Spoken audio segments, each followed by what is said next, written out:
नमस्कार, घरे घरे में आप सभी का स्वागत है। मैं हूं आंचल। किसान बॉर्डर पर डटे हुए हैं, उन्हें रोकने की पुरजोर कोशिश केंद्र सरकार कर रही है।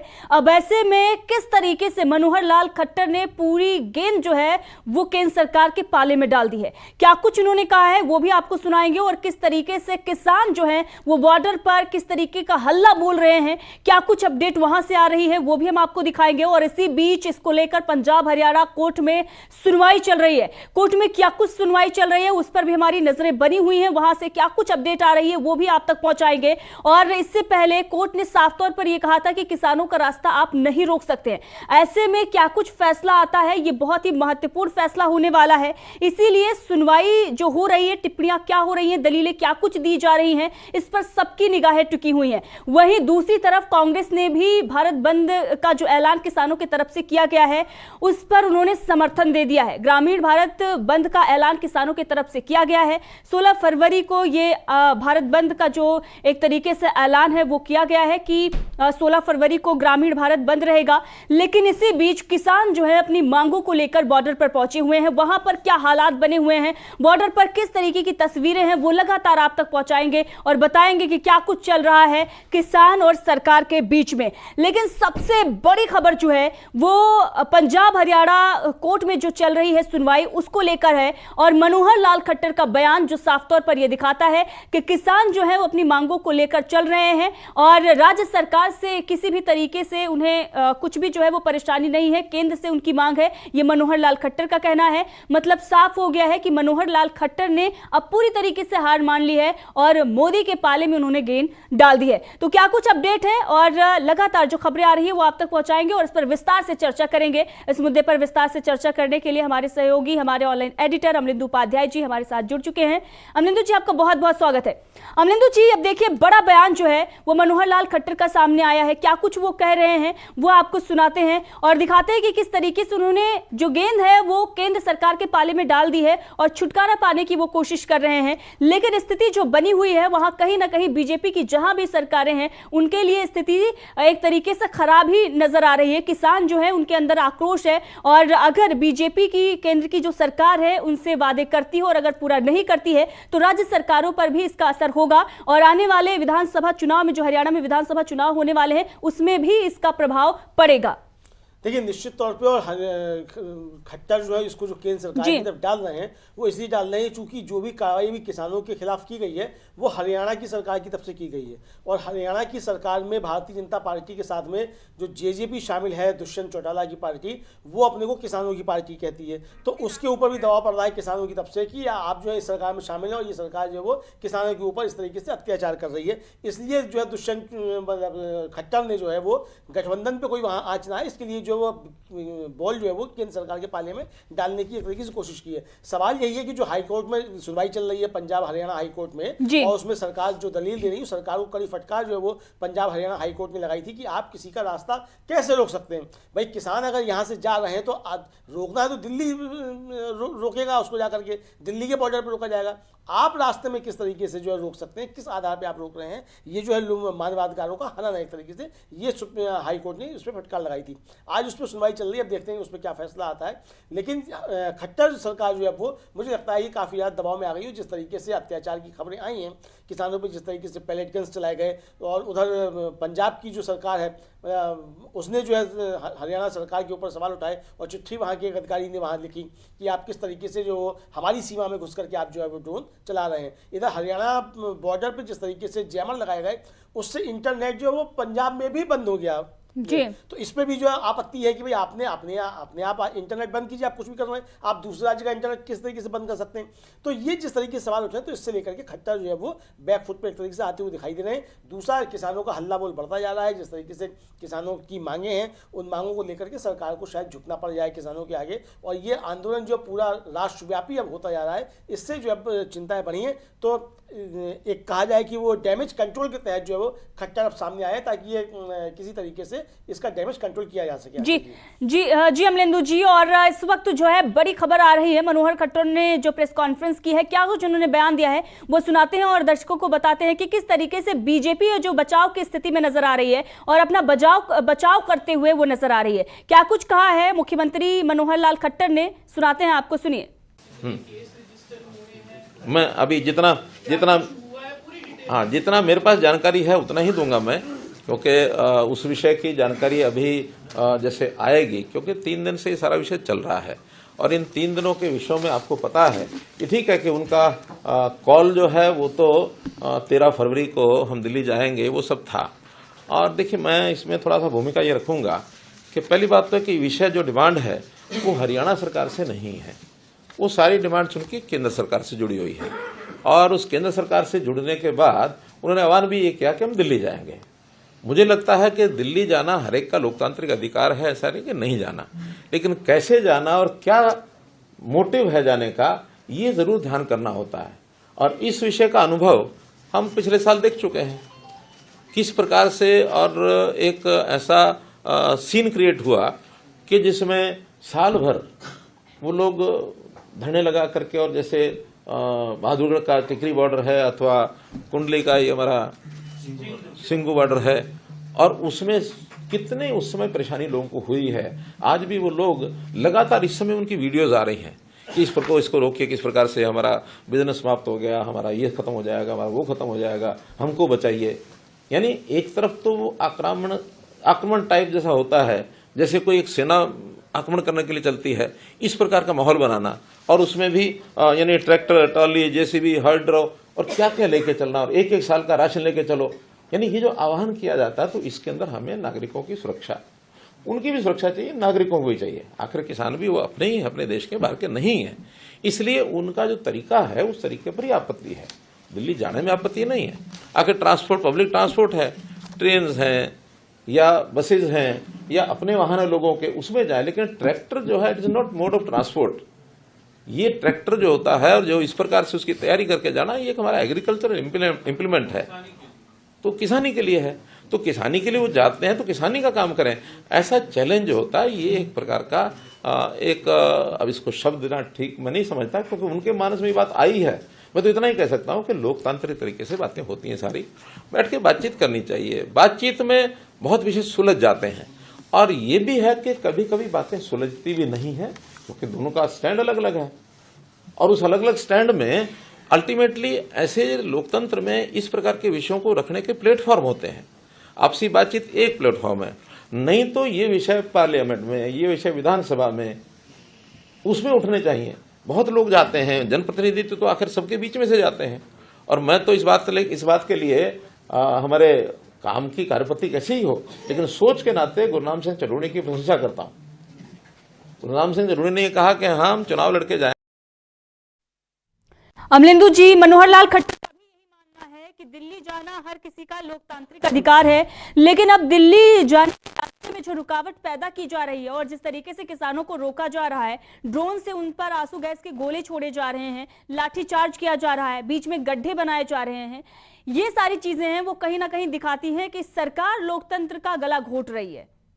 निश्चित तौर पे आंचल जी, और ये कबूलनामा जो है ये खुद सीएम मनोहर लाल खट्टर जो है वो कर रहे हैं कि सरकार किस तरीके से लोकतांत्रिक अधिकारों का हनन कर रही है, किस तरीके से मानवाधिकारों का हनन कर रही है। एक तब वो कह रहे हैं कि ये लोकतांत्रिक अधिकार है किसी का भी दिल्ली जाना, फिर आप कह रहे हैं कि आप पब्लिक ट्रांसपोर्ट से जाइए, अपने वाहन से जाइए। अरे भाई, तो ये वाहन उनके अपने ही तो हैं जिससे वो जा रहे हैं। फिर कह रहे हैं कि कृषि कार्य के लिए, तो आपको कैसे मालूम कि वो कृषि कार्य के लिए दिल्ली नहीं जा रहे हैं?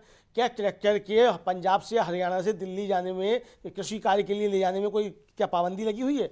आपने जब उनको आरसी जारी की थी, आपने जब उनको रोड टैक्स आपने लिया था, तो आपने उसमें क्या शर्त लिखी थी कि ये ट्रैक्टर जो है वो कृषि कार्य के लिए दिल्ली नहीं जा सकते? वो कौन सा व्यापार करने के लिए जा रहे हैं? तो ये तो कोई जो है वो तर्क नहीं बनता है। असली बात जो है वो कह गए खट्टर साहब इसी बात में कि वो जैसा पिछली साल की जो लोगों ने देखा कि किस तरीके से उन्होंने वहाँ बॉर्डर पे आके घेरा डाल दिया था और दिल्ली को घेर लिया था, यानी कुल मिलाकर के हरियाणा की जो खट्टर सरकार है, मतलब भारतीय जनता पार्टी की सरकार है, वो किसानों को इसलिए रोक रही है ताकि दिल्ली के ऊपर जो है कोई दबाव नहीं पड़ने पाए, यानी केंद्र सरकार के ऊपर कोई दबाव नहीं पड़ने पाए और किसान दिल्ली तक नहीं पहुंच पाए। इसका मतलब कि मनोहर लाल खट्टर ने तमाम इफ एंड बट के बावजूद जो है वो अपनी इच्छा जो है, हरियाणा सरकार की इच्छा जो वो जाहिर कर दी है कि वो किसानों को क्यों आगे नहीं बढ़ने देना चाहते हैं और क्यों किसानों को रोक रहे हैं। यानी कि भारतीय जनता पार्टी पूरे देश स्तर पे किस तरीके की राजनीति कर रही है और किस तरीके की रणनीति किसानों के विरुद्ध बना रही है, ये मनोहर लाल खट्टर जी के इस वक्तव्य से अच्छे तरीके से समझा जा सकता है। हालांकि वो बार बार कह रहे हैं कि ये लोकतांत्रिक अधिकार है, किसी को भी कहीं भी जाने का अधिकार है, तो इसका जब लोकतांत्रिक अधिकार है तो आप ये लोकतांत्रिक अधिकार क्यों कुचल रहे हैं? आप किसी के लोकतांत्रिक अधिकार क्यों छीन रहे हैं? सरकार के पास ये अख्तियार कहाँ से आ गया कि वो किसी के लोकतांत्रिक अधिकारों को छीन ले? अगर सरकार के पास ये अख्तियार है तो बताया जाए कि इस नियम और कानून के तहत वो छीने जा रहे हैं। और यही जो है वो माननीय हरियाणा और पंजाब हाईकोर्ट जो है उसने इस सरकार से पूछा कि आप किस कानून के तहत जो है ये आप अधिकार जो है वो छीन रहे हैं, लोगों के लोकतांत्रिक अधिकार आप छीन रहे हैं और आप जाने से रोक रहे हैं। तो आज उस पर सुनवाई चल रही है, उसके बाद जब वो उसका कोई निर्णय आएगा तब मालूम पड़ेगा क्या है। लेकिन कुल मिला के ये किसान आंदोलन से भारतीय जनता पार्टी जो है वो जिस तरीके से निपटने में एक तरीके से कहा जाए विफल हुई है, और विफल क्या हुई है, ये सरकार की नीतियों के विरोध में ही किसान आंदोलन जो है वो आगे बढ़ा है। तो इसलिए भारतीय जनता पार्टी को इसके परिणाम आने वाले समय में भुगतने पड़ सकते हैं। चलिए जी बिल्कुल अमलेंद्र जी, और एक तरफ जैसा कि हम देख रहे हैं कि कोर्ट में इस मामले को लेकर सुनवाई भी चल रही है और कोर्ट पहले ही इस पर टिप्पणी कर चुका है कि आप नहीं रोक सकते किसानों को, तो दूसरी तरफ देखना यह होगा कि इस मामले पर क्या कुछ कोर्ट से फैसला आता है। लेकिन इसी बीच जो है वो किसानों और सरकार के बीच में भी बैठक को लेकर भी खबरें आ रही हैं कि 5 बजे बैठक होने वाली है। हालांकि किसान जो है वो जिस तरीके से अपनी मांगों को रख रहे हैं, काफी दिनों से वो अल्टीमेटम सरकार को दे रहे हैं, लेकिन सरकार अभी तक बात करने के लिए राजी नहीं हो रही थी। जब सड़क पर एक तरीके से किसान आ गए हैं, दिल्ली कूच कर रहे हैं, तो वो बातचीत करने के लिए राजी हुई है। हालांकि सरकार जो है अभी भी एक तरीके से किसानों को ही विलन के रूप में दिखा रही है और सरकार का ये कहना है कि वो बातचीत नहीं करना चाहते, जबकि पहले से ही वो अल्टीमेटम दे रहे थे और वो कह रहे थे कि जो भी हमारी मांगे हैं, जिन मांगों पर आपने एक तरीके से स्वीकृति दी थी, उन मांगों को पूरा क्यों नहीं कर रहे हैं आप? उनकी मांगे वही हैं, लेकिन अब देखना होगा कि 5 बजे की जो बैठक है उसमें क्या कुछ होता है। हालांकि बैठक से पहले किसान का भी एक बड़ा बयान आया है और सरवन सिंह पंढेर ने जिस तरीके से बयान दिया है और बैठक को लेकर जो कुछ भी उन्होंने कहा है वो दर्शकों तक पहुंचाते हैं। क्या कुछ है किसानों की मांगे और किस तरीके से होगी बैठक और क्या क्या कुछ बैठक में क्या कुछ हो सकता है, उस पर उन्होंने बातचीत की है। क्या कुछ कहा है पंढेर ने, सुनिए। आज माननीय मंत्री महोदय से मीटिंग है। हम चाहेंगे स्वयं प्रधानमंत्री जी उनसे बात करें और इन मांगों का आज हल हो जाए, ये सभी के लिए सुखद होगा। और दूसरा, अन्यथा लगता है कुछ ऐसा तो ये लोकतांत्रिक मुल्क है, हमें दिल्ली में पीसफुल ढंग से अपना आंदोलन करने की इजाजत दी जाए, ये रास्ते सरकार खुद स्वयं खोल दे। और जो एजेंडा होगा वो वही है जो हमने 10 मांगों का दिया हुआ है, जिनमें से एमएसपी खरीद की गारंटी का कानून बनाने की बात है। सभी फसलों के दाम डॉक्टर स्वामीनाथन कमीशन की रिपोर्ट के अनुसार हम कहते हैं दीजिए C2 प्लस 50%। इसके अलावा जो गन्ने का रेट है C2 प्लस 100% से दीजिए और किसान और खेत मजदूर का कर्ज माफी होनी चाहिए। और भी पहले मानी हुई हमारी मांगे हैं।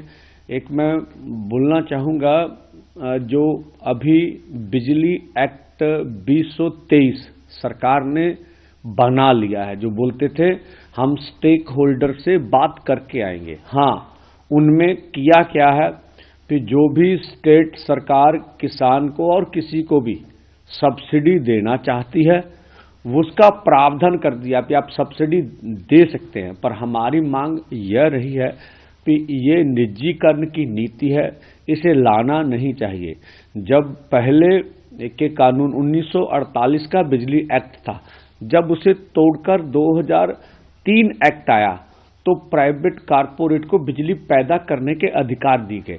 अब जब 2023 एक्ट आया है तो प्राइवेट कारपोरेट को बिजली के दाम तय करने के भी अधिकार मिल गए हैं। इससे पूरे देश के आम लोग, साधारण जो उपभोक्ता हैं, उनके ऊपर बहुत ज्यादा दबाव होगा। तो अमलेंदु जी, आप सुन रहे थे पंढेर को, और पंढेर ये कह रहे हैं कि क्या कुछ उनकी मांगे हों और किस तरीके से सरकार ने अभी तक जो नीतियां बनाई हैं वो उनके पक्ष में नहीं हो, और इसीलिए वो दिल्ली कूच कर रहे हैं। रास्ते जो ब्लॉक किए गए हैं उन रास्तों को खोला जाए, ये भी उनकी मांग है। इन सब चीज़ों को लेकर वो बातचीत करेंगे। शाम 5 बजे ये बैठक है और बहुत ही अहम बैठक है।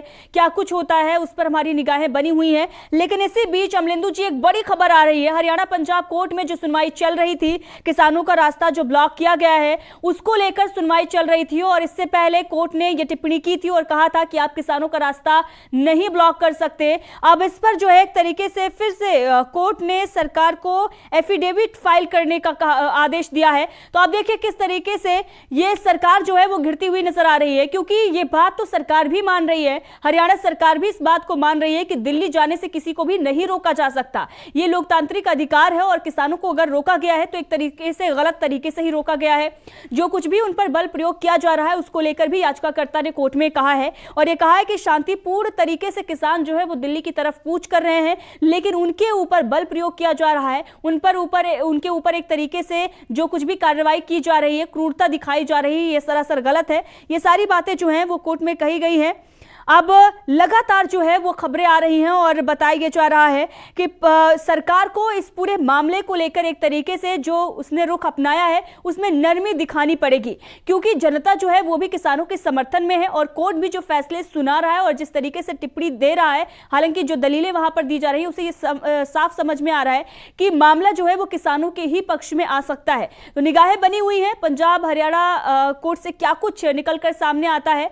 लेकिन इसी बीच मनोहर का एक और बड़ा बयान सामने आ गया। क्या कुछ उन्होंने कहा है वो सुनाते हैं और बताते हैं कि किस तरीके से मनोहर खट्टर जो है वो ये बता रहे हैं और ये दिखाने की कोशिश कर रहे हैं कि वो किसानों के समर्थन में है, लेकिन वही दूसरी तरफ किसानों पर बल प्रयोग किया जा रहा है, उन्हें रोकने की पुरजोर कोशिश की जा रही है, किसानों को दिल्ली जाने से रोका जा रहा है और लगातार जो बॉर्डर हैं उन्हें सील कर दिया गया है। सीमेंट की ऊंची ऊंची दीवारें बनाई गई हैं, नुकीले तार जो हैं वो लगाए गए हैं। एक तरीके से अमलेंदु जी, जो हम देखते हैं कि जब देश की जो सीमा है वहां पर जिस तरीके की स्थिति होती है, जो जंग जैसे हालात अगर सीमा पर होते हैं वो हालात यहां पर बनते हुए नजर आ रहे हैं। किसानों पर किस तरीके से अटैक किया जा रहा है, तमाम जो बॉर्डर, चाहे वो टिकरी बॉर्डर हो, गाजीपुर बॉर्डर हो या सिंघू बॉर्डर हो, शंभू बॉर्डर हो, तमाम बॉर्डरों पर पुलिस फोर्स की तैनाती कर दी गई है और इसके साथ ही जो बैरिकेड्स लगाए गए हैं वो ये सारी चीजें दिखाती हैं कि किसानों को एक तरीके से दुश्मन जो है वो समझा जा रहा है। और ये तस्वीरें जो हैं ये दिखाई दे रही है कि रेल को भी रोक दिया गया है और एक किसानों की जो संख्या है, उनके जो ट्रैक्टर हैं वो दिल्ली की तरफ कूच कर रहे हैं और ये नौबत इसीलिए आई है क्योंकि सरकार उनकी मांगों को नहीं मान रही थी। मनोहर खट्टर का बयान जिसकी चर्चा कर रहे थे, क्या कुछ उन्होंने कहा है चलिए आपको सुनाते हैं। बड़ा बयान मनोहर खट्टर का आया है किसानों के इस प्रदर्शन को लेकर, आंदोलन को लेकर। किसान नेता टल्लेवाल हैं, उन्होंने एक इंटरव्यू के दौरान कहा कि राम मंदिर का जब से ये निर्माण हुआ है मोदी जी का ग्राफ बहुत बढ़ गया है और अब उस ग्राफ को नीचे लाने का यही समय था, इसलिए ये आंदोलन हमने शुरू किया। कैसे देखते हैं? देखते क्या, सीधा सीधा पॉलिटिकल एक स्टेटमेंट है ये, और पॉलिटिकल स्टेट में इस प्रकार से कोई एक प्रदर्शन करके और वो भी एक इस प्रकार का एक खतरनाक दृश्य बना करके उस प्रदर्शन करने से क्या जनता मोदी जी से दूर हट जाएगी? बल्कि ये तो उसमें और बढ़ा रहे हैं। देखा जाए तो आज आम जनता में ये मैसेज जा रहा है कि ये तरीका ठीक नहीं, लोकतांत्रिक तरीका नहीं है। लोकतांत्रिक तरीके को हर कोई पसंद करता है, कोई भी जाति होगी उस जाति को लोग देखते हैं। हमारा विषय है कि हम लॉ एंड ऑर्डर की स्थिति, क्योंकि स्टेट की जिम्मे होती है, हम अपने हरियाणा में लॉ एंड ऑर्डर की स्थिति की चिंता करेंगे और उसके लिए तय किया है कि जब तक आप सीधे रास्ते से नहीं जाएंगे या जब तक वहां दिल्ली में जाने के लिए आपको कोई तरीका बात करनी है तो दिल्ली के लोगों से बात कर ही रहे हैं। कोई डेपुटेशन इस नाते से 20-30-50 लोगों का जा सकता है, हम हजारों लोग ट्रैक्टर लेके जाएंगे और दृश्य क्या बनेगा? दृश्य क्या बनेगा? लाल किला पर क्या दृश्य बना पिछली बार? यार यही देश चाहता है क्या? देश में इन चीजों की स्वीकार्यता नहीं है। अमलिंदु जी, तो आप सुन रहे थे मुख्यमंत्री मनोहर लाल खट्टर का ये बयान, और इसी के साथ खबर ये आ रही है कि पंजाब हरियाणा कोर्ट में जो सुनवाई चल रही थी, सुनवाई को 20 फरवरी तक टाल दिया गया है। तो उस वक्त की ये सबसे बड़ी खबर आ रही है। और दूसरी तरफ किसान डटे हुए हैं, जो ब्लॉकेज किया गया है उसे हटाने के लिए लगातार उनकी मांगे हैं। 5 बजे सरकार से भी उनकी बातचीत होगी। क्या कुछ होता है इस पर निगाहें टिकी हुई हैं, लेकिन कोर्ट से जो ये बड़ा फैसला, कोर्ट ने जो फैसला लिया है और जिस तरीके से सुनवाई टाली गई है, इस पर क्या कुछ आपका कहना है?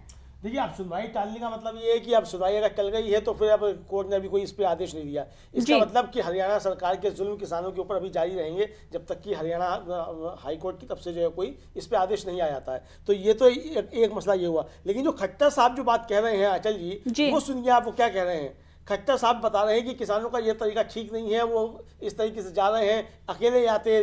भाई आपको क्या मालूम कि उनकी मंशा क्या है? आप उनको क्यों रोक रहे हैं? सवाल तो यही होता है। यानी कि सरकार अपनी मंशा जो है, खट्टर साहब जो है भारतीय जनता पार्टी सरकार की मंशा को स्पष्ट खुद कर दे रहे हैं कि वो किस तरीके से किसानों के विरुद्ध भारतीय जनता पार्टी है।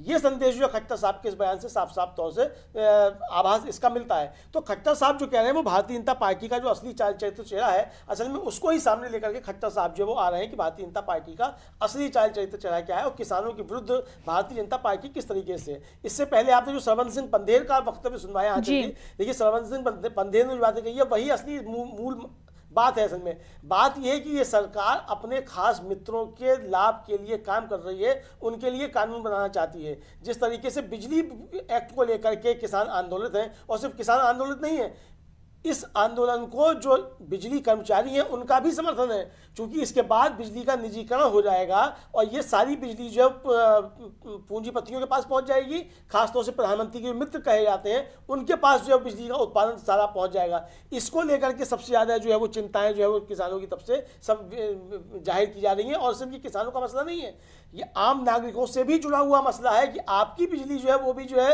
वो 3 गुना 4 गुना महंगी हो जाएगी। तो ये सब मिलाकर के जो जिस तरीके से बिजली के बिल संशोधित करने की बातें हो रही हैं, उसको लेकर के जो एक्ट आया है, अमेंडमेंट बिल एक्ट, उसको लेकर के सारी चीज़ें, ये किसानों के अपने कंसर्न है। और इस किसानों का मसला एकदम स्पष्ट है। किसान जो है जिस बात को लेकर के आगे जा रहे हैं, वो किसान जो है वो अपने मुद्दों पे एकदम से स्पष्ट हैं। लेकिन भारतीय जनता पार्टी की सरकार जो है वो जिस तरीके से किसानों के साथ व्यवहार कर रही है, ये असल में जो देश के अंदर पूरी चिंता का विषय है, देश के अंदर एक बहस का विषय है कि क्या अपने नागरिकों के साथ आप इस तरीके का बर्ताव कर सकते हैं। हालांकि मनोहर लाल खट्टर खुद कह रहे हैं कि किसान भी हमारे देश के नागरिक हैं। जब आप ये कह रहे हैं कि किसान भी आपके देश के नागरिक हैं, तो फिर आप अपने देश के नागरिकों के साथ इस तरीके का बर्ताव कैसे कर सकते हैं? महत्वपूर्ण सवाल जो है वो यही है। आंचल जी, अमलिंदु जी, और इस बीच खबर जो है वो कांग्रेस की तरफ से भी आ रही है। कांग्रेस ने एक तरीके से समर्थन किसानों को दे दिया है। पहले एमएसपी पर समर्थन दिया किसानों को, और उसके बाद कांग्रेस ने जो भारत बंद का एक तरीके से आह्वान किया गया है, उस पर भी कांग्रेस ने अपना समर्थन जारी कर दिया है। कांग्रेस की तरफ से किसानों को समर्थन है। जो ग्रामीण भारत बंद का ऐलान किया गया है किसानों की तरफ से। इसी बीच पूर्व सीएम चन्नी का भी बड़ा बयान सामने आया। क्या कुछ उन्होंने कहा है वो बयान आपको सुनाएंगे और दिखाएंगे कि कांग्रेस किस तरीके से किसानों के हक और उनके समर्थन के लिए एक तरीके से अपना जो है वो बयान दे रही है, अपना समर्थन दे रही है। तो दूसरी तरफ सरकार जो इस वक्त हरियाणा की सरकार है और जो केंद्र की सरकार है, वो किसानों को रोकने के लिए पूरी तरीके से बल प्रयोग कर रही है। क्या कुछ कहा है चन्नी ने, वो बयान आपको सुनाएंगे और दिखाएंगे कि कांग्रेस का इस पूरे आंदोलन को लेकर, इस पूरे प्रदर्शन को लेकर क्या कुछ रुख है। सुनिए। राहुल गांधी जी का बड़ा अच्छा बयान आया कि ऐसी एमएसपी गारंटी लेके आवांगे। पंजाब दे विच पंजाब सरकार जदों कांग्रेस दी आई, उन्होंने 2 लाख तक के कर्जे माफ किए। सरदार मनमोहन सिंह ने 1,44,000 करोड़ रुपया उस टाइम कर्जा किसानों का माफ किया। लेकिन अज दी सरकार है जिहड़ी केंद्र दी और पंजाब दी, दोवें किसानों के कर्जे बारे कोई गल नहीं करदियां, किसानों के मसले बारे कोई गल नहीं करदियां। आखिर नूं किसानों नूं मजबूर होकर संघर्ष के राह ते दुबारे तुरना पिया और ये संघर्ष बहुत तकड़ा होएगा। इसलिए सरकार इस ते संजीदगी नाल विचार करके ये मसले नूं तुरंत हल करे। तो आप सुन रहे थे पूर्व सीएम का बयान अमलिंदु जी। और इसी बीच खबर यह आ रही है कि शंभू बॉर्डर पर किसान जो हैं और भी जो किसान हैं वो पहुंच रहे हैं वहां पर। संख्या बढ़ती ही जा रही है, हजारों की संख्या में पहले से ही किसान वहां मौजूद थे। किसानों की संख्या लगातार बढ़ रही है और भारी तादाद में बॉर्डर पर प्रदर्शनकारी जुट रहे हैं। और ऐसे में कहीं ना कहीं सरकार की घबराहट भी सामने आ रही है, क्योंकि बताया ये जा रहा है कि किसान दिल्ली जाने की जिद कर रहे हैं, लेकिन उन्हें वहीं पर रोकने की कोशिश सरकार कर रही है। और प्रदर्शन को लेकर सुरक्षा जो है और भी बढ़ा दी गई है। सुरक्षा के पुख्ता इंतजाम पहले से ही किए गए थे, सुरक्षा और भी बढ़ाई गई है। इसके साथ ही तमाम और जो बॉर्डर हैं वहां पर भी सुरक्षा और भी ज्यादा बढ़ाई गई है, फोर्स जो है वो बढ़ा दी गई हैं। और इसके साथ ही 7 जिलों में इंटरनेट हरियाणा में बंद कर दिया गया है और हरियाणा के 15 जिलों में धारा 144 लागू कर दी गई है। तो इस वक्त की ये सबसे बड़ी खबर आ रही है, किसानों पर बल प्रयोग किया जा रहा है, उन्हें रोकने की कोशिश की जा रही है। 15 जिलों में धारा 144 लागू की गई है और 7 जिलों में इंटरनेट सेवाएं बंद कर दी गई हैं। पुलिस फोर्स और भी ज्यादा बढ़ाई गई है। इससे ये साफ पता चल रहा है कि घबराहट जो है वो सरकार में नजर आ रही है और वहीं पर प्रदर्शनकारियों की भी संख्या बढ़ती जा रही है। किसान लगातार अपना समर्थन इस आंदोलन को दे रहे हैं, लगातार उनकी संख्या बढ़ती जा रही है। अमलेंदु जी। हाँ देखिए, बिल्कुल ये संख्या बढ़ती जाएगी। ऐसा मैंने पहले कहा कि भाई ये मौका जो है वो तो सरकार ने खुद दिया है। आपने खुद दिया कि सारे किसान जो है वो एकजुट हो जाएं और सारे किसान संगठन में एकजुट हो गए। जिस तरीके से किसानों के ऊपर ड्रोन से आंसू गैस के गोले बरसाए गए, पैलेट्स गन चलाई गई, तो उससे जो है वो किसानों के अंदर, पूरे देश भर के अंदर एक रोष पैदा हुआ है और सारे किसान जो है एकजुट हो गए। और कल जिस तरीके से ग्रामीण भारत बंद का आह्वान किया है किसानों ने, उसको कांग्रेस का भी समर्थन मिल गया है। जो पूर्व मुख्यमंत्री पंजाब के हैं चन्नी जो है, उन्होंने उसका समर्थन किया है। तो यानी कि ये आंदोलन जो है वो अब सिर्फ किसानों का आंदोलन नहीं रह जाएगा, ये सरकार के लिए गले की फांस जो है, ये सरकार के लिए एक मुसीबत जो है वो बनता जा रहा है। कुल मिलाकर के ये अब समझा जा सकता है। महत्वपूर्ण बात जो इसमें ये है आंचल जी की, खट्टर साहब जो अभी कह रहे थे इस आंदोलन को लेकर के, उससे भारतीय जनता पार्टी की असली रीति नीति जो समझ में आ जाती है। भारतीय कह रहे हैं कि सब, जैसे आपने भी कहा कि सुरक्षा के इंतजाम कर दिए। अरे भाई, सुरक्षा किस बात से? भाई सुरक्षा किसकी और किससे? क्या विदेशी ताकतें चली आ रही हैं जिनसे सुरक्षा के इंतजाम किए जा रहे हैं? अगर आपने यही सुरक्षा के इंतजाम चीन के बॉर्डर पे किए होते, आपने अरुणाचल प्रदेश में बॉर्डर पे किए होते, आपने म्यांमार की सीमा पे मणिपुर में किए होते, तो आज देश के अंदर ये हालात नहीं होते। लगातार खबरें आ रही हैं कि चीन जो है वो अंदर घुसता चला रहा है। आज ही आ रहा है कि चीन जो है वो सीमा पे जो है वो अपने रक्षा गांव में जो अपने नागरिकों को बसाता जा रहा है। यानी कि जो उसकी रक्षा चौकियां थी वहां तक वो अपनी नागरिक बस्तियां लेकर के चला आ रहा है। आज ही एक खबर आई है। तो ये इससे आपको जो निपटना था वो आप इससे ना निपट करके आप निपट किससे रहे? अपने देश के अन्नदाता किसान से, जो आपके लिए अन्न उपजाता है, जो आपकी अर्थव्यवस्था में बहुत बड़ा योगदान देता है। आप उसके खिलाफ जो इस तरीके की कार्रवाई कर रहे हैं। तो ये सब मिलाकर के असल में ये देखिए, ये ना किसानों के खिलाफ बात है या ना किसी की है। ये असल में जो है वो प्रधानमंत्री के जो मित्र कहे जाते हैं, खास जो 2-4 पूंजीपति हैं, उनके हित में ये सरकार काम करती है। विपक्ष के आरोप जो है ये अब जाकर के सच एकदम से लगने लगे हैं। इसमें जिस तरीके से आज सुप्रीम कोर्ट का एक आदेश आया है इलेक्टोरल बॉन्ड को लेकर के, उससे भी विपक्ष के आरोपों को ये बल मिला है कि ये सरकार जो है किस तरीके से अपने मित्रों के हित के लिए काम करती है। और जब ये इलेक्टोरल बॉन्ड की सारी हकीकत सामने आएगी तब मालूम पड़ेगा कि प्रधानमंत्री के मित्रों को जो है किस तरीके से फायदा पहुंचा है और किसने भारतीय जनता पार्टी को ये लाभ दिया था। तो ये किसान आंदोलन जिस तरीके से आगे बढ़ रहा है और भारतीय जनता पार्टी से जिस तरीके से निपट रही है, मुझे लगता है कि ये कोशिश कर रहे हैं कि किसी तरीके से किसानों को पहले बातचीत में उलझाए रखो और इस तरीके से किसानों का एक तरफ दूसरी तरफ जो है दमन भी जारी रखा जाए। लेकिन क्या दमन से आप किसानों के आंदोलन को दबा सकते हैं? सवाल यह है कि भारतीय जनता पार्टी क्या दमन से किसानों के आंदोलन को दबा सकती है? मुझे लगता है कि किसान के आंदोलन को दमन से दबाना आसान नहीं होगा। जी बिल्कुल, बातचीत से ही हल निकलेगा।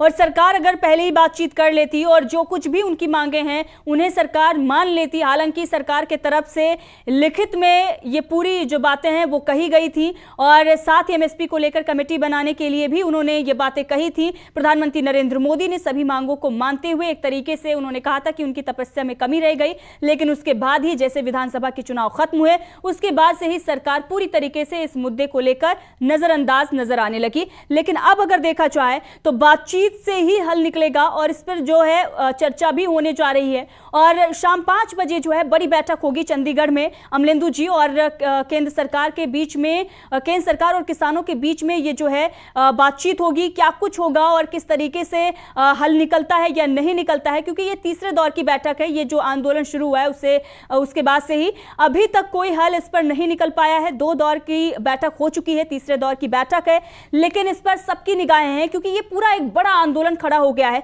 लगातार किसान इससे जुड़ रहे हैं, देश भर के किसान अपना समर्थन इस आंदोलन को दे रहे हैं और सरकार इसको देखते हुए घबराई हुई है। इसीलिए इस बार जो सुरक्षा के इंतजाम किए जा रहे हैं, जो किसानों को रोकने के लिए एक तरीके से साजिश रची जा रही है, वो कहीं ना कहीं बड़े पैमाने पर की जा रही है। और इसीलिए अगर आप देखें तो तमाम तस्वीरें हम दिखा रहे हैं जब से आंदोलन शुरू हुआ है कि जो कीलें हैं वो ठोक दी गई हैं रास्ते में, और जो एक शील्ड होती है वो पुलिस वालों के हाथ में जो है वो नजर आ रही है, उसमें भी किस तरीके से बड़ी बड़ी कीलें लोहे की लगी हुई हैं और वो ब्लेड जैसी कुछ कीलें जो है वो नजर आ रही हैं। दूसरी तरफ ब्लेड के जो तार है, नुकीले तार, वो भी लगा दिए गए हैं और ये तमाम तरह के जो उपकरण लगाए गए हैं, तमाम तरह की जो मशीनें बॉर्डर पर पहुंची हुई हैं, वो दीवार निर्माण कर रही हैं एक तरीके से किसानों को वहां तक पहुंचने ना दिया जाए।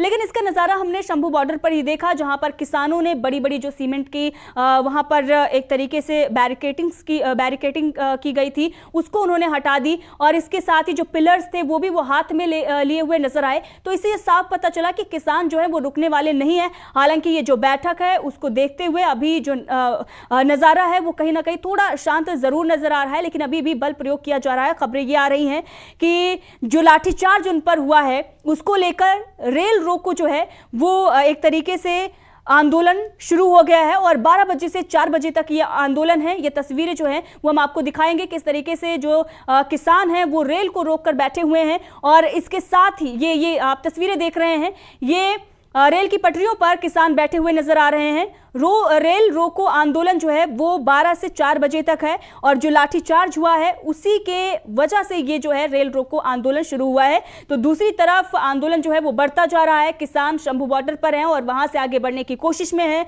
उन्हें रोकने की पुरजोर कोशिश की जा रही है और इसके साथ ही हरियाणा और तमाम राज्यों में जो है वो स्थिति और भी खराब होती जा रही है। पंजाब, हरियाणा, उत्तर प्रदेश और दिल्ली के जो बॉर्डर हैं वहां पर जो स्थिति है वो बिल्कुल भी ठीक नहीं है और इसके साथ ही जो दिल्ली एनसीआर के लोग हैं सबसे ज्यादा दिक्कतें उन्हें हो रही हैं क्योंकि बॉर्डर सील कर दिए गए हैं। अब ऐसे में दफ्तर जाने में उन्हें परेशानी हो रही है, दिक्कत हो रही है और जो लोग भी अपने घर से निकल रहे हैं, रूट देखकर निकल रहे हैं, उसके बाद भी अचानक से उन्हें ट्रैफिक जाम मिल रहा है। तो तमाम तरह की परेशानियां जो है अमलिंदु जी वो खड़ी हो गई हैं। लेकिन ये जो कुछ भी हो रहा है इसके लिए सिर्फ एक तरीके से जो हल निकलने की बात कही जा रही है कि केंद्र सरकार मांगों को मान ले और इससे पहले पंडेर का भी बयान सुनाया और किसानों की जो भी मांगे हैं वो लगातार हम आपको दिखाते आए हैं। सबसे बड़ी मांग जो है वो एमएसपी को लेकर है। सबसे बड़ी मांग जो है वो ये है कि जो किसानों पर मुकदमे दर्ज किए गए थे वो मुकदमे वापस लिए जाएं। निश्चित तौर पर आंचल जी, मुझे लगता है कि सरकार को ये बातें मांगनी चाहिए, चूंकि किसान जो आ रहे हैं दिल्ली, वो प्रधानमंत्री की गारंटी जो प्रधानमंत्री ने दी थी उसको पूरा कराने की याद दिलाने के लिए आ रहे हैं कि प्रधानमंत्री ने जो गारंटी दी थी, प्रधानमंत्री ने जो कहा था कि उनकी तपस्या में कमी रह गई है, तो प्रधानमंत्री की तपस्या पूरी हो जाए। 2024 का लोकसभा चुनाव आने से पहले जो है ये तपस्या पूरी हो जाए प्रधानमंत्री की, ताकि प्रधानमंत्री को उसके बाद कोई अफसोस ना रहे कि उनकी तपस्या में कोई कमी रह गई थी। तो वो तपस्या में कमी ना रह जाए इसलिए किसान आ रहे हैं। तो मुझे लगता है कि खट्टर साहब को जो आने देना चाहिए, जो प्रधानमंत्री की तपस्या में कोई कमी रह जाए। ये खट्टर साहब भी नहीं चाहेंगे, तो खट्टर साहब क्यों जबरदस्ती वहां जो है बैरिकेडिंग कर रहे हैं, किसानों को रोकने की एक तरीके से कोशिशें कर रहे हैं। तो ये कुल मिलाकर के जिस तरीके से सब चीज़ें हो रही हैं, ये भारतीय जनता पार्टी जिस तरीके से निपटना चाहती है इस किसान आंदोलन से, ये सारी चीज़ें सामने आ रही है। किसानों की मांगे अपनी जगह जायज़ हैं, किसान कोई नाजायज़ मांग नहीं कर रहे हैं, जो एक लोकतांत्रिक प्रक्रिया है उसके तहत मांग कर रहे हैं। भाई देखिए, आप इन किसानों से ही आप देखिए आलू इस समय क्या हिसाब मिल रहा है देश में, सब मंडियों में जी, और किसान से आलू किस भाव आ रहा है, और किसान से आलू आने के बाद वो आलू जो है जब चिप्स बन के आ रहा है तो वो किस भाव मिल रहा है। आपको याद होगा कि जब टमाटर 400 रुपए किलो तक पहुंच गया था, उससे 10 दिन पहले ही किसानों ने अपना टमाटर सड़कों पर फेंक दिया था, चूंकि 1 रुपए किलो टमाटर नहीं बिक रहा था। और वही किसानों का टमाटर जब कॉर्पोरेट घरानों ने खरीद लिया तो 400 रुपए किलो हो गया जी। लहसुन जो है 150 रुपए किलो था, और वही जब किसानों से लहसुन खत्म हो गया, वो लहसुन 500 रुपए किलो मिल रहा है। अभी मैं देख रहा था एक वीडियो जो है वो अबोहर का आया था कि वहाँ किसान जो है वो डीएम के कार्यालय के बाहर जो है उन्होंने अपनी फसल पूरी किन्नू की जो है वो सड़क पर फेंक दी, उस पर अपना उन्होंने ट्रैक्टर चला दिया, क्योंकि उनका किन्नू जो है 2 रुपए किलो नहीं बिक रहा है। यहाँ आप 70 रुपए किलो किन्नू खरीद रहे हैं जी। तो किसान को उसकी मेहनत का फल क्यों नहीं मिलना चाहिए, सवाल यह है। भारतीय जनता पार्टी जिसको बनाने की कोशिश कर रही है, किसानों के खिलाफ देश का जनमानस बनाने की कोशिश कर रही है, मुझे लगता है कि ये डिवाइड एंड रूल की जो भारतीय जनता पार्टी की पॉलिसीज हैं उसके खिलाफ पूरे देश को जो समझना पड़ेगा कि भारतीय जनता पार्टी किस तरीके से जनता के बीच विभाजन करके और फायदा किनका करना चाहती है, ये देखने की चीज होगी। यहाँ चलिए जी अमलेंदु जी, और तस्वीरें जो हैं आपको हम दिखा रहे हैं शंभू बॉर्डर की, और इसी बीच खबर ये आ रही है कि जैसलमेर के भी किसान जो हैं वो लामबंद हो गए हैं और ऐसे में वो भी कूच कर रहे हैं दिल्ली की तरफ। और इसके साथ ही उनकी ये मांगे हैं कि बिजली आपूर्ति जो है वो ढंग से नहीं हो रही है, इसको लेकर उन्होंने बड़ी मांग जो है वो रखी है और अब वो भी किसान आंदोलन को अपना समर्थन दे रहे हैं। तमाम तस्वीरें जो है वो देश भर से ऐसे ही सामने आ रही हैं और ये दिखा रहे हैं कि किस तरीके से किसान आंदोलन जो है वो बढ़ता ही जा रहा है। लगातार किसान जो है वो दिल्ली की तरफ कूच कर रहे हैं, सरकार उन्हें रोकने की कोशिश कर रही है और इस पर जो कुछ भी मामले चल रहे हैं, जिस तरीके से 5 बजे शाम 5 बजे की जो बैठक है और किसान और केंद्र सरकार के बीच में, उस पर हमारी निगाहें बनी हुई हैं। क्या कुछ होता है इसकी अपडेट हम आपको देते रहेंगे। अमलेंदु जी, जो ये बैठक है उसको लेकर आप क्या कुछ कहेंगे, क्या कुछ हो सकता है इस बैठक में? जिस तरीके की मांगे हैं, पंडेर का भी बयान आया और तमाम जब उनकी मांगे हैं, क्या सरकार इन मांगों को मान लेगी या फिर ये भी जो बैठक है, वो जो 2 बैठक इससे पहले हुई हैं, जो किसी भी तरीके से उन बैठकों में हल नहीं निकला, ये भी बैठक उसी तरीके से निकल जाएगी? नहीं, देखिए मुझे लगता है कि इसका कोई हल नहीं निकलेगा और किसान बातचीत के लिए तैयार हो गए। कल जो जगजीत सिंह डल्लेवाल हैं, किसानों के नेता हैं एक धड़े के, उनका बयान था कि हमने जो है अखबारों में सुना है और मीडिया के जरिए सुना है कि अनुराग ठाकुर जो केंद्रीय मंत्री हैं उन्होंने कहा है कि सरकार बात करे, तो इसलिए सरकार को ये कोई बहाना ना रह जाए कि हमने उनसे बात नहीं की इसलिए हम उनसे बात करने को तैयार हैं। तो जब तक हमारी मांगें नहीं मानी जाएंगी ये आंदोलन चलेगा। इसका मतलब ये है कि सरकार जो है वो बातचीत के जरिए किसानों को उलझाना चाहती है जबकि उनकी समस्याएं हल करना नहीं चाहती है। कुल मिलाकर के बात यही है, भारतीय जनता पार्टी की सरकार जो है, मोदी सरकार जो है, वो किसानों के मसले हल करती है नहीं करती है ये सरकार के ऊपर है। लेकिन जो अभी तक समझा जा रहा है वो समझा ये जा रहा है कि सरकार किसी भी तरीके से किसानों को बातचीत में उलझा करके और इन मसलों को हल करना नहीं चाहती है। चलिए, इसलिए शाम को कोई परिणाम निकल आएगा और किसानों की कोई बात मांग ली जाएगी। मुझे लगता है कि ऐसा होने नहीं जा रहा है। चलिए जी अमलेंदु जी, और लगातार ये जो तस्वीरें हम आपको दिखा रहे हैं, ये तस्वीरें जो हैं वो भटिंडा क्षेत्र की हैं जहां पर रेल पटरियों पर किसान बैठे हुए नजर आ रहे हैं और शंभू बॉर्डर की भी तस्वीरें लगातार हम आपको दिखा रहे हैं जहां पर भारी मात्रा में किसान पहुंच रहे हैं और किसानों की तादाद को देखते हुए सुरक्षा बल जो है वो भी बढ़ाया जा रहा है और इसके साथ ही वहां पर और भी सुरक्षा के पुख्ता इंतजाम किए जा रहे हैं। किसानों को रोकने के लिए बल प्रयोग किया जा रहा है, तो दूसरी तरफ सरकार किसानों से भी बातचीत करने जा रही है। शाम 5 बजे तीसरे दौर की बैठक है। क्या कुछ इस बैठक में होगी, वो जो भी बातें निकलकर सामने आती हैं वो अपडेट आप तक पहुंचाते रहेंगे। अमलेंदु जी, आपका बहुत बहुत धन्यवाद इस मुद्दे पर विस्तार से चर्चा करने के लिए, और हमारे दर्शक, हमारे जो साथी, उनका भी बहुत बहुत धन्यवाद। तो देखते रहिए डीवी लाइव। तमाम अपडेट किसान आंदोलन से जुड़ी हुई और देश दुनिया से जुड़ी हुई अपडेट हम आप तक पहुंचाते रहे हैं। तो मैं आंचल चाहूंगी आपसे इजाजत।